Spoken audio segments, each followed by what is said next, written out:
حضرت ابو ہریرہ رضی اللہ تعالیٰ عنہ سے روایت ہے، وہ فرماتے ہیں کہ حضور اکرم صلی اللہ علیہ وسلم نے فرمایا، قسم ہے اس ذات پاک کی جس کے قبضے قدرت میں میری جان ہے۔ اب حضور کو قسم کھانے کی ضرورت نہیں۔ میں نے آپ کو پہلے بھی ایک حدیث مبارکہ سنائی تھی جس میں اللہ رب العزت نے قسم کھائی تھی، تو ایک صحابی کو جب معلوم ہوا کہ اللہ رب العزت نے قسم کھا کر یہ بات بولی ہے تو وہ ناراض ہو گئے کہ میرے رب کو قسم کھانے کی کیا ضرورت ہے، کون بدبخت ہے جو میرے رب کی بات کے اوپر یقین نہ کرے۔ تو ہم نے جب باقی تمام معاملات کے اندر اللہ رب العزت کے بھیجے ہوئے پیغمبر حضور نبی کریم صلی اللہ علیہ وسلم پر اعتماد کیا ہے تو ہمیں ہر بات پر اعتماد۔ اب حضور کو قسم کھانے کی ضرورت نہیں، لیکن یہ تاکید کے لیے ہوتی ہے کہ کوئی شک و شبہ بھی تمہارے ذہنوں کے اندر باقی نہ رہے۔ یہ بات اپنے ذہن نشین کر لو، میں اگر قسم کھا کے کہہ رہا ہوں تو یہ کس قدر صاف و شفاف بات ہے اور کس قدر نازک معاملہ ہے کہ میں تمہیں یہ قسم کھا کر کہنے پر مجبور ہوں۔ تو حضور نبی کریم صلی اللہ علیہ وسلم نے قسم فرمائی کہ قسم ہے اس ذات کی، کوئی معمولی سی قسم بھی نہیں کھائی بلکہ قسم کھائی اس ذات کی جس کے قبضہ قدرت میں میری جان ہے، یعنی اللہ رب العزت کی قسم کھا کر ارشاد فرمایا کہ اس امت کا کوئی بھی دور ہو، کسی بھی دور کے اندر کسی بھی شخص تک اگر میری یہ تعلیمات پہنچ جائیں، اس تک یہ بات پہنچ جائے کہ میں اللہ کا نبی ہوں اور میری یہ تعلیمات ہیں اور میں یہ احکامات لے کر آیا ہوں، اس کے باوجود بھی چاہے وہ یہودی ہو، چاہے وہ نصرانی ہو، وہ کسی بھی اہل کتاب میں سے ہو، کسی بھی کتاب کو ماننے والا ہو، کسی بھی دور کا ہو، اگر اس تک میری تعلیمات پہنچنے کے بعد وہ میری تعلیمات کو قبول نہیں کرتا، میرے اوپر ایمان نہیں لاتا، حضور نے فرمایا اگر وہ میری تعلیمات کو نہیں مانتا اور بغیر ایمان لائے مر جاتا ہے تو وہ ضرور دوزخیوں میں داخل ہو۔ تو میرے بھائیوں، اگر یہ فیصلہ اس شخص تک ہے کہ جس پر ایک مرتبہ اسلام کو پیش کیا گیا، اس کو یہ کہا گیا کہ بھائی حضور آگے، حضور یہ تعلیمات لے کر آئے، تم پہلے کسی دوسرے نبی کو مانتے تھے، حضرت عیسیٰ کو مانتے تھے، اب حضور تشریف لا چکے ہیں، اب ان کی اتباع تمہارے اوپر لازم ہے، اور وہ نہیں مانتا، وہ حضرت عیسیٰ کے لائے ہوئے تمام اعمال جو ہیں صحیح طریقے سے کر رہا ہے، مکمل طریقے سے حضرت عیسیٰ علیہ السلام کی بتائی ہوئی تعلیمات کو ادا کر رہا ہے، تو رات کے اوپر مکمل طریقے سے وہ عمل پیرا ہے، لیکن اس نے حضور کی بات کو صرف نہیں مانا، اس کو حضور اکرم صلی اللہ علیہ وسلم نے دوزخ کا ایندھیا دے دیا ہے کہ تو دوزخ میں جائے گا۔ لیکن ایک شخص ہے جو حضور کے اوپر اعتماد بھی کر چکا ہے، حضور کے لائی ہوئی تعلیمات کو بھی مان چکا ہے، اس کے بعد وہ اس کے اندر ڈنڈی مارے، جب اسے خبر ہے کہ یہ حضور اکرم صلی اللہ علیہ وسلم آخری اللہ کے نبی ہیں، حضور نے جو پیغام ہمیں دیا وہ اللہ کا پیغام ہے، حضور نے جو عبادتیں ہمیں بتائی وہ اللہ کی طرف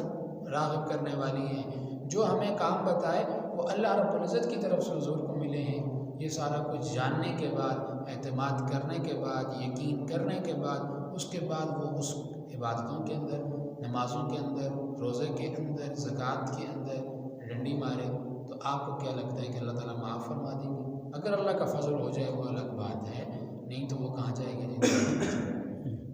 یہ دیکھیں، یہ تو بڑا گناہ ہے، ایک شخص اس نے مانا ہی نہیں ہے، ایک شخص ہے اس نے حضور کو مانا ہی نہیں ہے،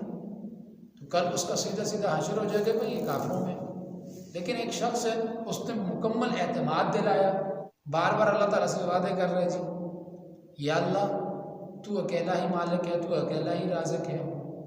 میں تیرے ساتھ کسی کو شریک نہیں کرتا، بار بار کلمہ پڑھ رہے لا الہ الا اللہ محمد الرسول اللہ، اس کے پھر چل رہے ہیں، لیکن اس کے ساتھ وہ شرک بھی کر رہے ہیں، یہ تو کتنا بڑا منافق ہے۔ تو کل اللہ تعالیٰ پھر اس کے ساتھ کیا معاملہ کریں گے؟ تو مجھے دھوکہ دیتا تھا، ایک طرف تو کلمہ پڑھتا تھا لوگوں کے سامنے، مسلمان بنا پھرتا تھا، دوسری طرف میرے ساتھ شرک کرتا تھا، ایک طرف تیری تسبیح نہیں رکتی تھی، تیرے ذکر و اذکار بڑے چلتے تھے، دوسری طرف تجھے نماز کا پتہ ہی نہیں تھا، جب میرا حکم تیری طرف متوجہ ہوتا تو غائب ہو جاتا۔ ایک دوسری حدیث کے اندر حضرت عبداللہ بن مسعود رضی اللہ تعالیٰ عنہ سے روایت ہے کہ حضور کے اکرم صلی اللہ علیہ وسلم کے پاس ایک شخص آیا،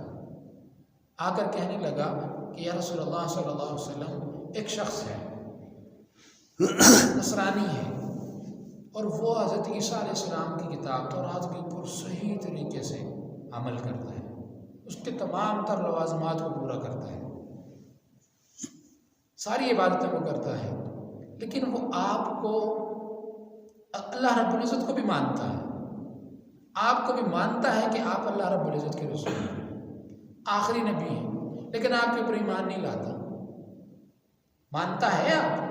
کہ آپ اللہ کے نبی ہیں، آخری نبی ہیں، اللہ کو بھی مانتا ہے، واحد ہے، توحید عقیدہ توحید کے اوپر اس کا ایمان ہے، لیکن وہ آپ پر ایمان نہیں لایا۔ اسی طرح ایک یہودی ہے، وہ بھی اپنی کتاب کے اوپر پکا ہے، صحیح اعمال کر رہا ہے، ساری چیزوں کو پورا کر رہا ہے، اسے بھی پتہ ہے کہ اللہ ایک ہے، وہ کسی کے ساتھ اللہ کے ساتھ کسی کو شریک بھی نہیں ٹھہراتا، وہ آپ کو بھی مانتا ہے کہ آپ اللہ کے آخری نبی ہیں، لیکن آپ کے اوپر ایمان نہیں لاتا، باقی اعمال اس کے سارے درست ہیں۔ تو بتائیے ان کے بارے میں آپ کا کیا معاملہ؟ حضور نے صاف صاف فرما دیا کہ اگر یہ لوگ ایسے ہی مر گئے وہ اسی طرح جہنم میں چلے گئے۔ ان کی یہ باتیں ریاضتیں کسی کام کی نہیں،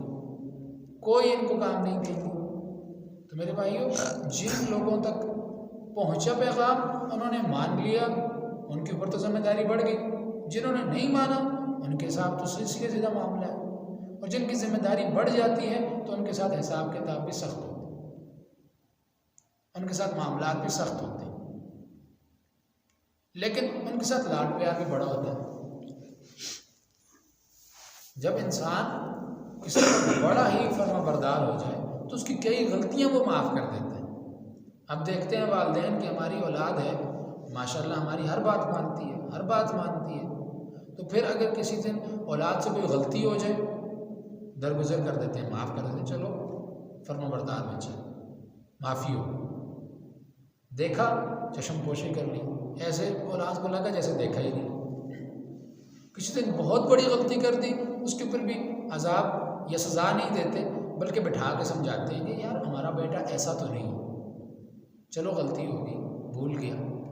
تو وہ سمجھا دیتے ہیں۔ تو یہی معاملہ اللہ کے ہاں بھی ہے۔ انسان کو اللہ نے بنایا ہے کمزور، انسان سے بڑی بڑی غلطی ہو جاتی ہے۔ جب انسان غلطی کرنے کے بعد اللہ رب العزت کی بارگاہ میں حاضر ہوتا ہے اور کہتا ہے یا اللہ میں ہوں ایسا نہیں، تو مجھے جانتا ہے، میں تیرے حکموں کے اوپر زندگی گزارنے والا انسان ہوں، لیکن میں کمزور ہوں، شیطان کے بہکاوے میں آ گیا، مجھ سے یہ غلطیاں ہو گئی، مجھے معاف کر دے۔ تو اللہ تعالیٰ کہتے ہیں چل ٹھیک ہے، کوئی بات نہیں، ختم۔ فرشتوں کو کہتے ہیں ایسے اس کے گناہ کو مٹاؤ جیسے اس نے کیے ہی، اس لیے کہ اس کی ذمہ داری بڑھ گئی تھی، اس نے ذمہ داریوں کو پورے کرنے کی کوشش کی، اس کے دوران اس سے لغزش ہو گئی تو اب معافی ہے،